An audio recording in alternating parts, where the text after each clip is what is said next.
Choice brothers వివాహాలు మరియు పండుగ వేడుకలకు సరికొత్త డిజైన్స్ తో అద్భుతమైన కలెక్షన్. అసలు ఫస్ట్ ఎలిమినేషన్ది చెప్తే ఫుల్ బ్లాంక్ అనమాట. నిజంగానే ఎలిమినేట్ అవుతానని ఎక్స్పెక్ట్ చేయలేదు. సో చాలా బ్లాంక్ అయిపోయినా. నేను ఇంకా ఏమైనా సీక్రెట్ రూమ్ ఉంటుందా అని ఎక్స్పెక్ట్ చేశాను.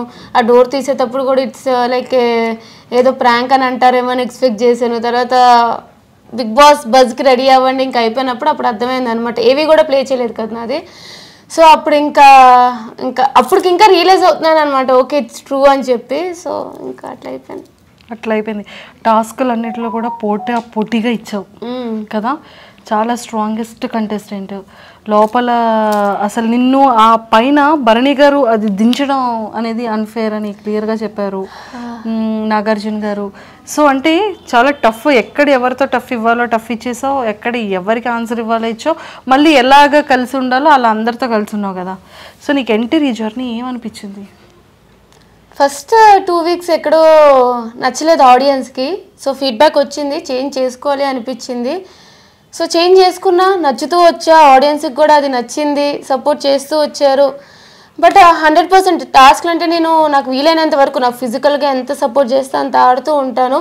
బట్ ఎక్కడో ఒక లక్ కూడా మిస్ అవుతుంది అనమాట. అంత ఆడినా సరే ఏ టాస్క్లో విన్ అవ్వలేకపోతున్నానో ఒక చిన్న బాధ కూడా ఉంది. బట్ ఓవరాల్గా మంచిగా వెళ్తుంది. విన్నింగ్ అవుతానని అనుకున్నా, విన్నర్ మెటీరియల్ అని అనుకున్నా. But it's very unexpected. అది అందరికీ కూడా అనిపిస్తుంది. శ్రీజ హానెస్ట్గా చెప్పాలంటే అందరూ కూడా శ్రీజ ఎలిమినేషన్ అనేది ఒక బ్లాంక్ అయిపోయారు. ఎవరు ఎక్స్పెక్ట్ చేయలేదు. హౌస్ మేట్స్ వాళ్ళ ఎక్స్ప్రెషన్స్ నువ్వు అబ్జర్వ్ చేసే ఉంటావు. వాళ్ళు లోపల ఉన్నారు. సో వాళ్ళని మేము మేము టీవీలో చూసేటప్పటికి వాళ్ళు షాక్లో ఉన్నారు. అండ్ బయట ఆడియన్స్ అందరూ కూడా అన్ఫేర్ అని పెట్టడం అనిపించింది.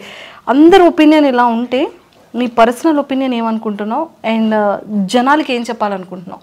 నీ ఫ్యాన్స్కి, నీ ఆడియన్స్ అందరికీ ఇది నీ డే. ఫస్ట్లీ ఆడియన్స్ అందరికీ పేరున చిన్నవాళ్ళు, పెద్దవాళ్ళు, ముసలి వాళ్ళు అలా ఏం లేకుండా ప్రతి ఒక్కరికి నాకు సపోర్ట్ చేసిన ప్రతి ఒక్కరికి థ్యాంక్ యూ సో మచ్.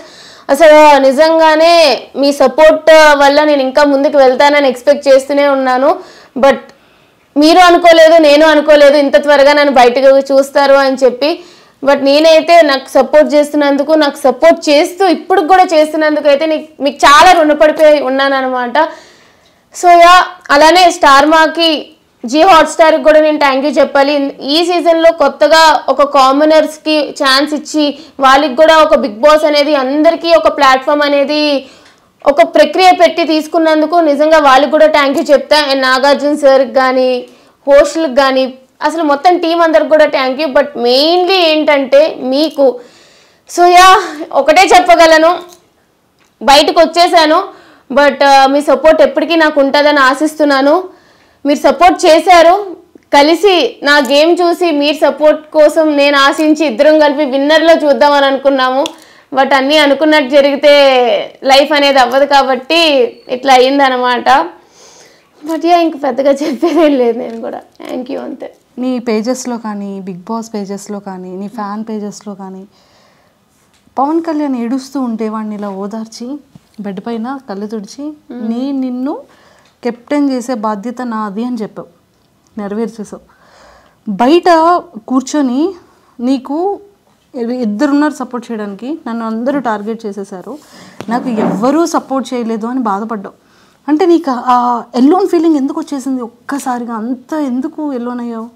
అసలు ఏంటో ఫస్ట్ వీక్ నుంచి ఎప్పుడైతే నెగిటివ్ వైబ్ అనేవారో ఇంకా నాకు అనిపించింది సరే వాళ్ళకి ఎక్కడో నచ్చట్లేదు అని. బట్ నేను చేంజ్ చేసుకుంటూ వచ్చినాక కూడా నేను ట్రై చేసేదాన్ని వేరే వాళ్ళతో కలవడానికి, అట్లా ట్రై చేసేదాన్ని. బట్ నేను వెళ్ళేటప్పుడు వాళ్ళు వెళ్ళిపోవడం, నాతో డిస్కషన్స్కి అవాయిడ్ చేయడం, ఏదో ఒకటి చేసేవారు. కళ్యాణ్ ఒక్కడే నాకు సపోర్టింగ్గా ఎక్కువ ఉన్నాడు అనమాట. లాస్ట్ వీక్లో తనుజకు వచ్చింది, తనుజకు కూడా సపోర్ట్ చేసింది. బట్ తనుజకు కూడా అర్థమైంది నిజమే కదా, ఒక 2 to 3 టైమ్స్ వేరే వాళ్ళు ఎట్లా నాతో బిహేవ్ చేస్తున్నారో చూసింది అనమాట. ఎందుకు వీళ్ళు టార్గెట్ చేస్తున్నారు అనే ఫీలింగ్ తనకి వచ్చింది. బట్ కళ్యాణ్ ఒక్కడే ఫస్ట్ నుంచి కూడా నాకు సపోర్ట్ చేస్తూ వచ్చాడు. సో కళ్యాణ్ నేను తమ్ముడు అని పిలుస్తూ ఉంటాను అనమాట. వాడంత ఏడ్చేసి అలా అయ్యేటప్పటికి అంత కష్టపడినా సరే కెప్టెన్సీ రాకపోయేసరికి ఒకటే అనిపించింది, వాడికి నేను నాకు వాడు అని చెప్పి. సో కెప్టెన్ చేశాను, ఫుల్గా కెప్టెన్సీ చూడకుండానే బయటకు వచ్చేసాను. అది ఒకటే బాధ తప్ప ఐఎమ్ రియల్లీ హ్యాపీ తను కెప్టెన్ అయినందుకు. అంతే. నీది కళ్యాణ్ది బాండింగ్ చాలా బాగుంది, అక్క తమ్ముళ్ళ బాండింగ్. సో మరి నెక్స్ట్ టైం రాఖీకి వాడు పాపం ఎక్కడ ఏ కాశీలో ఉంటాడో ఏ పంజాబ్లో ఉంటాడో ఏమో మరి, బట్ యా ఎప్పటికీ ఉంటాడు. సూపర్, ఎక్సలెంట్ బాండింగ్ మీ ఇద్దరిది కూడా. అండ్ ఆ లవ్ స్టోరీ గురించి ఏంటో అందరూ ఇదైపోతున్నారు, కానీ వాడు అదొక్కటి దాని నుంచి బయటకు వస్తే బాగుందని మా అందరికీ బయట అనిపిస్తుంది. ఒరే ఇంకొకటి రా, కాలు మీద కాలు వేసుకుని కూర్చోవడం నాగార్జున గారు అనేది చాలా బయట నెగిటివిటీగా వెళ్ళిపోయింది. ఓకే, సో అది మీకు ఎప్పుడైనా అలా అనిపించిందా? అంటే కామనర్స్ మాత్రమే కాలు మీద కాలు వేసుకొని కూర్చున్నారు అనేది ఒక చిన్న బయటికి బాగా వైరల్ అయింది. ఏమో నాకు మిగతా వాళ్ళ గురించి తెలియదు, కానీ నాకు ఒక టాస్క్లో కొంచెం ఇంజురీ అయింది కాబట్టి నా కంఫర్ట్ పొజిషన్లో నేను కూర్చునేదాన్ని. మీరు చూస్తూ ఉంటే నేను హాట్ ప్యాక్స్ అవి పెట్టుకుంటూ ఉండేదాన్ని అనమాట ఎప్పుడు కూడా. సో నాకు డాక్టర్ ఇట్లాగా ఎప్పుడు చూసినా మెడికల్ రూమ్స్కి వెళ్తూ వచ్చేదాన్ని. కొంచెం ప్రాబ్లం వచ్చిందనమాట నాకు, బ్యాక్ బాటమ్ అది. సో నాకు కంఫర్ట్ ఎట్లా ఉంటుందో అలా కూర్చునేదాన్ని. నేను అంత సీరియస్గా ఏమో ఇప్పుడు మాకు చూస్తే అర్థమైంది. ఈ దెబ్బలు, ఇంత వీక్ అయిపోవడం, ఇంత సన్నగా అయిపోవడం, ఫేస్ లాగేయడం కదా, చాలా ఎనర్జీ ఫుడ్ అది. ఇంకా ఇంకొకటి కూడా బాగా వైరల్ అయ్యిందిరా, 2 వైరల్ అయ్యారా. బిగ్ బాస్ కొంచెం ఫుడ్ పంపించండి బిగ్ బాస్ అని డైనింగ్ టేబుల్ మీద కూర్చొని తినేది. ఒరే ఇంకొకటి కూడా బాగా వైరల్ అయిందిరా, మిమ్మల్ని టెండెన్స్ని వానర్స్ పంపించారు కదా, నువ్వు 2 బ్యాగ్స్ పట్టుకొని ఇలా మరి అది తీసి వెంటనే వెళ్ళిపోలి అంటే బాక్స్లో అవి లేవు, ఇంకా గార్బేజ్ బిన్లో తీసుకొని వెళ్ళిపోయానా, అది వైరల్ అయ్యిందా? అది ఇప్పుడు నీకు కెమెరా ఆఫ్ అయ్యాక చూపిస్తా. ఎక్సలెంట్ అసలు నీ ఫ్యాన్స్ చాలా హెల్తీ వేలో నిన్ను చాలా బాగా వైరల్ చేశారు. అండ్ శ్రీజ, మేమందరం మనస్ఫూర్తిగా కోరుకుంటుంది ఏంటి అంటే, కొన్ని సీజన్స్లో అన్ఎక్స్పెక్టెడ్గా రీఎంట్రీస్ ఇస్తుంటారు ఒక 1 వీక్ గ్యాప్ ఇచ్చి. మేబీ మా శ్రీజ అది ఏవి కూడా ప్లే చేయలేదు టీవీలో. సో ఖచ్చితంగా మా శ్రీజ కూడా మళ్ళీ స్టేజ్ మీదకి వెరీ సూన్ వెళ్తుంది అనేది మేమందరం కోరుకుంటున్నాం. అయితే బాగుంటుంది. ఆడియన్స్ ఓటింగ్ వల్ల నేను బయటికి రాలేదు, వైల్డ్ కార్డ్స్ స్ట్రాంగ్ అని చెప్పి తీసేశారు. సో రీఎంట్రీ నిజంగానే ఉంటే వెళ్తాను, ఈసారి కప్పు కొడతా. రీఎంట్రీ లేకపోతే కూడా చేసేదేం లేదు, ఆల్రెడీ బయట ఉన్నా.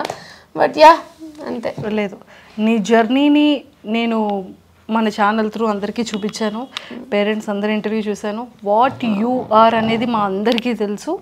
సో ఆ హార్ట్స్ ఎప్పుడు అందరివి విన్ అయిపోయావు. సో ఇంకా హెల్తీగా ఇంకా స్ట్రాంగ్గా అయ్యి ఖచ్చితంగా విన్ అవ్వాలని మనస్ఫూర్తిగా కోరుకుంటున్నాను. తదాస్తు. All the very best. ఇంకొకసారి ఆడియన్స్ రీఎంట్రీ కోసం ఏమైనా ఆపర్చునిటీ ఉంటే నీ ఒపీనియన్ ఎలా షేర్ చేసుకుంటావు నీ ఫ్యాన్స్కి? నిజంగా రీఎంట్రీ ఉంటుందో లేదో తెలియదు, బట్ మీకు నన్ను నిజంగానే హౌస్లో చూడాలి, ఆడియన్స్ ఓటింగ్ వల్ల తను బయటికి రాలేదు, వేరే ప్రాసెస్ వల్ల వచ్చింది, సో తను హౌస్లో ఉండాలి, తను హౌస్లో డిజర్వింగ్ అనుకుంటే ప్లీజ్ నా కోసం అయితే సపోర్ట్ చేయండి. అలాగే ప్రతి ఒక్క ఫ్యాన్ పేజ్కి ఎవరైతే నాకు సపోర్ట్ చేశారో ప్రతి ఒక్కరికి కూడా పేరున థ్యాంక్ యూ. అండ్ నేనైతే వైజాగ్ నుంచి వచ్చాను, అండ్ స్పెషల్లీ వైజాగ్ పీపుల్ అందరికీ కూడా థ్యాంక్ యూ సో మచ్.